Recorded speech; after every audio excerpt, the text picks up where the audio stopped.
Nesse vídeo vamos fazer uma análise do preço do Bitcoin, que finalmente começou a corrigir. Vamos fazer uma análise gráfica e de indicadores como funding rate, análise de sentimento, índice médio de ganância, análise das carteiras com mais de 10 Bitcoins, balanço de Bitcoin dentro das corretoras, análise que a gente pode fazer aqui, volume, tá? Todo esse movimento aqui de alta, a gente consegue enxergar que a gente tem volumes de negociação.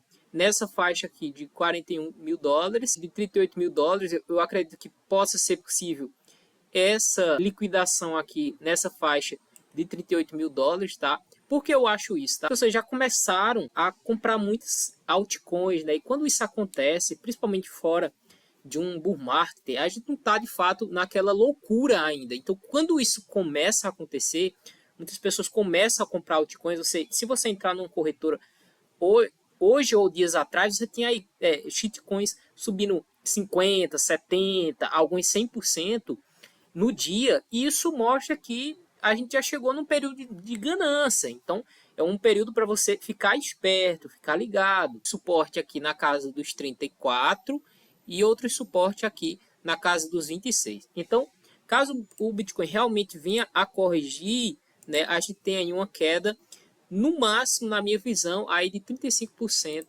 é dentro do esperado. RSI teve aqui divergências no indicador RSI e nesse momento aqui não é diferente, tá vendo? Ó? A gente tem aqui ó, o preço subindo em vermelho e aqui no RSI a gente tem o indicador RSI caindo, tá vendo? Então isso já é uma divergência que mostra que, olha, a gente já está num nível, né, em que o mercado já subiu ao limite, né? Então a gente já subiu o limite e a tendência é que esse RI comece a esfriar, beleza? Talvez aqui para o final de janeiro, meio de janeiro, seja períodos para você fazer aí seu DCA, né? Então você vai fazendo compras parceladas aqui, ó, e quando o Bitcoin fizer aquela barriga, ele volta aqui a dar aquela explosão de preço, tá? Então, em ganância, se a gente vier aqui, ó, índice de média de ganância, a gente está em ganância já faz um bom tempo. Se a gente colocar aqui no mensal, ó, todo esse mês aqui a gente esteve em ganância. Se a gente colocar aqui 3 meses, ó, também 3 meses de ganância. Se a gente colocar em um ano, veja que períodos para você se expor mais, de forma mais significativa, é quando a gente está em medo ou extremo medo. O balanço de Bitcoin dentro das corretoras. Deixa eu colocar aqui para cima. Olha, nesse momento aqui, desde 1º de dezembro, começou um movimento de entrada de Bitcoin dentro das corretoras.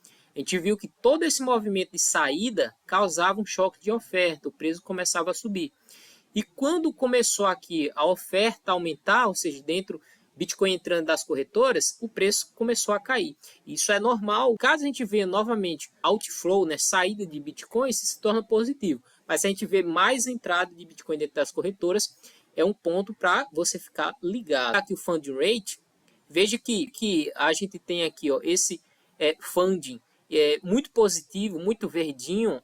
Isso indica topo, tá? Então é um movimento para ficar muito esperto, porque lá nos 60 mil dólares, do que a gente fez aqui esse topo duplo, nos dois topos aqui que a gente teve um funding rate verde, muito positivo, acima dessa linha zero. Então você teve os dois topos aqui acima da linha zero e todo o período de bear market a gente teve ali o funding rate negativo. E o que está acontecendo agora? Veja que o funding rate ele está positivo, todo esse movimento aqui de alta ele ficou positivo. Então, novamente, para você ficar esperto, eu vou te perguntar, você queria estar comprado em altcoins nesse topo aqui de 69 mil dólares? E fique ligado, porque ficar comprado nesse ponto aqui é um risco, pode ser que o Bitcoin faça aí os seus 35% de baixa, tá? Isso é normal. Sentimento. Olhando o sentimento, esse primeiro indicador é o long short rate, a quantidade de longs para short. A quantidade de longs é maior nesse momento, a gente vê que novamente as pessoas estão apostando em alta. Então sempre que há essa aposta em alta, o mercado se inverte, tá?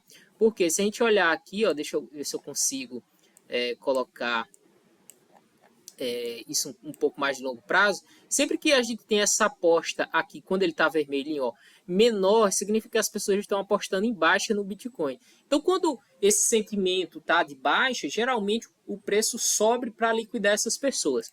E como é que a gente pode enxergar essa liquidação? Sempre o preço aqui, ó, quando as pessoas em alta ou em baixa, eles têm pontos de liquidação e as corretoras conseguem enxergar isso, né? Então você tem aqui, ó, uma grande liquidação de quase aí 200 milhões de dólares sendo liquidado na faixa dos 43 mil dólares. E se a gente colocar aqui no gráfico semanal, a gente vê que foi um baita de liquidação em cascata aqui, né? Nesse momento a gente tem liquidações em cima, mas eu acredito que se a gente colocar mais em longo, vê que tem muito para liquidar, né? Até na faixa aqui, ó, até lá embaixo, até nos 35 mil dólares, tem quase 1 bilhão de dólares para ser liquidado. Isso aqui é, se não me engano, só na Binance. As carteiras com mais de 10 bitcoins, eu venho analisando esse ponto, esse indicador várias vezes aqui, tá? Que é as carteiras com mais de 10 bitcoins. Sempre que essas carteiras realizam, a gente está em topo. A gente teve 2017, 2019, aqui em 2020. E aqui, lá no finalzinho de 2023, elas também estão realizando. Então, novamente, né, é um risco enorme você ficar posicionado em altcoin. Não recomendo você ficar assistindo essas galera que fica te recomendando shitcoin o tempo todo, porque eles só vão te recomendar no topo, tá? Não faça isso que você vai ficar comprado eternamente nisso. E não é nenhuma, até hoje, nenhuma altcoin, nem mesmo a segunda Ethereum, conseguiu superar o topo aqui do Bitcoin. Algumas pessoas falam, né, da Ethereum como o escassez no Proof of Stake. Eu não acredito que haja escassez nisso não, tá? Por quê? Porque os tokens que são contratos, como STETH, WETH, WETH, todos esses contratos são negociados livremente no mercado, em USDT, em dólar e etc. E isso causa novamente uma oferta de Ethereum. Então não há escassez no Ethereum, assim como o Vitalik. Se ele disser, olha, eu vou criar mais 100 milhões de Ethereum, ele vai lá e cria, cara. Então não há outra criptomoeda que não seja o Bitcoin. Acorde. Então é isso, se você gostou, deixe seu like, um forte abraço, até o próximo vídeo.